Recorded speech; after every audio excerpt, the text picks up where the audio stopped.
ઓમ શાંતિ 8 જાન્યુઆરી 2025 આજનું સાર છે મીઠા બાળકો, બાપની શ્રીમત તમને 21 જન્મનું સુખ આપે છે.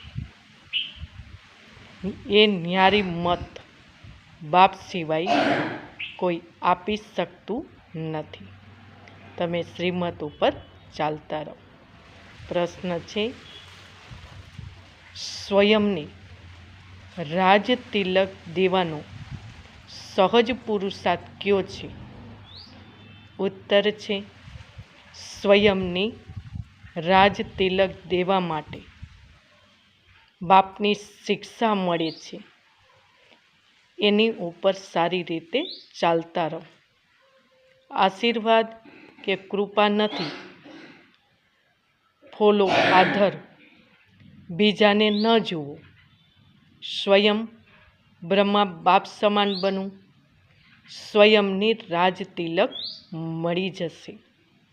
ભણતર અને યાદની યાત્રાથી જ તમે બેગરથી પ્રિન્સ બની જાઓ છો.